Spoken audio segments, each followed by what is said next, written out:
We're here live in Tampa at Cigar City Brewing. We're here with founder Joey Redner. Joey, how's it going? Nice to see you. Doing good, Chris. Thanks for having Likewise. us. So I really wanted to have a little bit of a conversation with you today, give some exclusive content for our live stream viewers now that they've just seen the first talk here at Brew Talks. But talk to me a little bit about your plans for 2016, your plans for growth. I know we walked around the brewery a little bit today, and there's some construction going on. Yep.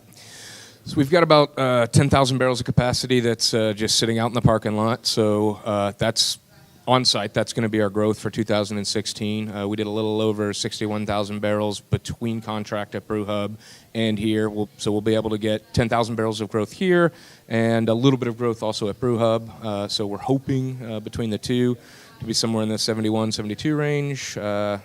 We'll see how it goes. It's taken us about a year to try to get that capacity online. Yeah. So we'll see if we can get it done. And still going to be selling all that beer here in Florida, or looking at some new markets? We've tried to get beer back into the 6 other states that we're in, and it's always been a struggle because Florida, it's a fairly large state. It absorbs a lot of beer, but we're starting to get to the point where we can get a steady trickle going in.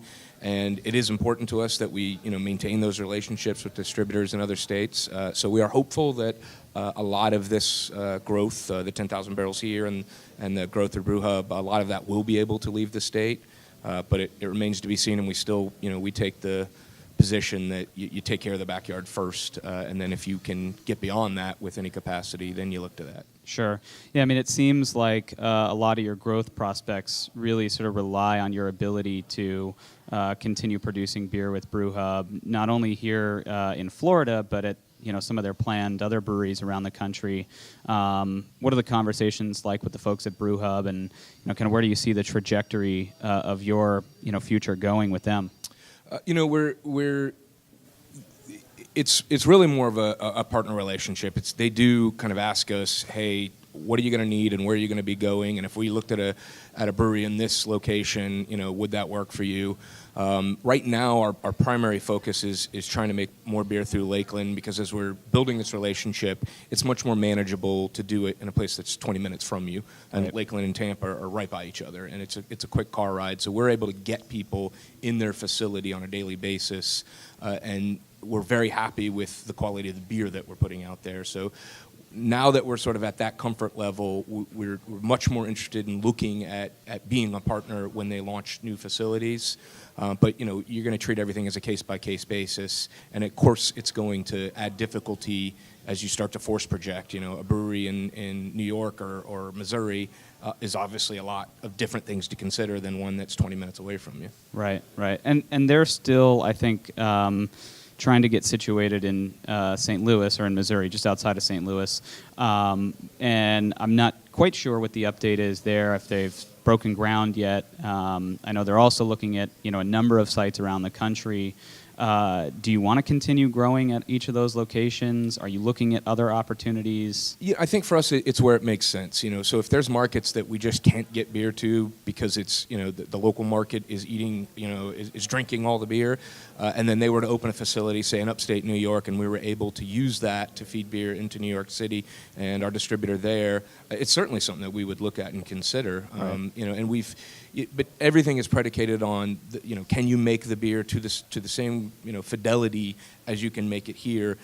With some of our beers, it was pretty easy to move right in and get them dialed in right away. With other beers, it's taken us up to a year to get that dialed in. So again, everything's on a case-by-case basis, but it's a challenge to say that you're going to brew beer in a market but not be able to brew your full portfolio. So a lot of things are going to depend on how can we get the recipes dialed in there. Right. It's a number of factors. If we can brew a full portfolio at a brewery further away, then it's something we'd certainly look at. Right.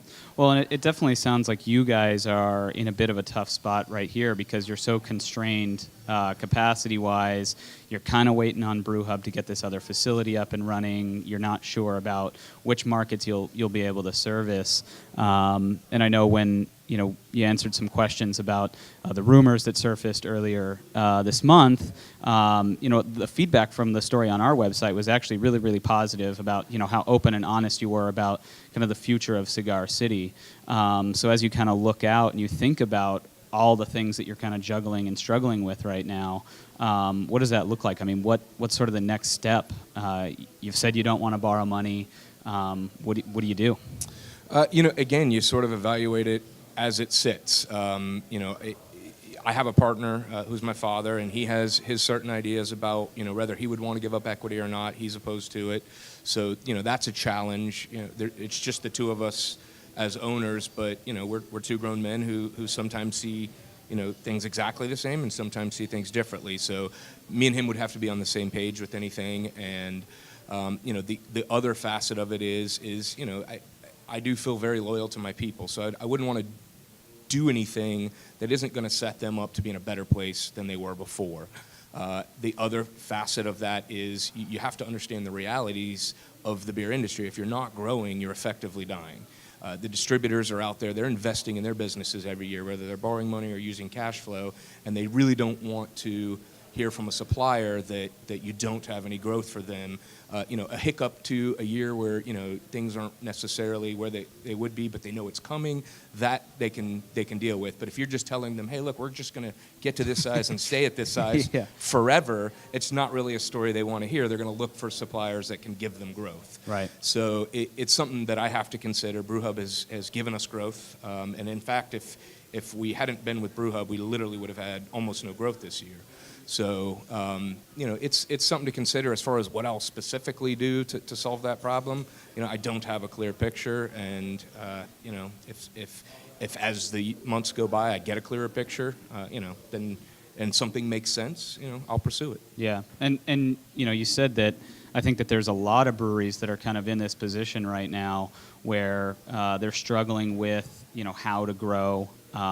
They're not sure about the capital that they'll have access to, how to finance all that growth. Right. You've said you're pretty debt averse. So financially, I mean, what does that look like for you? You don't want to go back to a bank. Your partner doesn't want to sell additional equity, it sounds like. So where does that leave you?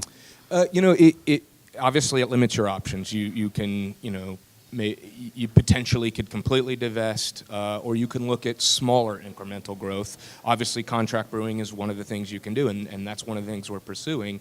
But we generate enough that we could look at maybe acquiring other small breweries that have done smaller things. Or if we're going to build out a facility, it's maybe not the beautiful vision of a brewery that we might necessarily want. It's not a completely automated, state-of-the-art brewery. Maybe we just build another 30-barrel facility because that's something we can cash flow. Right. So that's a possibility. We've still considered the idea that, look, we'll just squirrel away money for a year or two and then go buy a 30-barrel for cash. Whether we build a new one or we find something we can acquire, that's still on the table, and that's something that we would consider if it made sense and helped us grow the brand in what I feel is a sustainable way.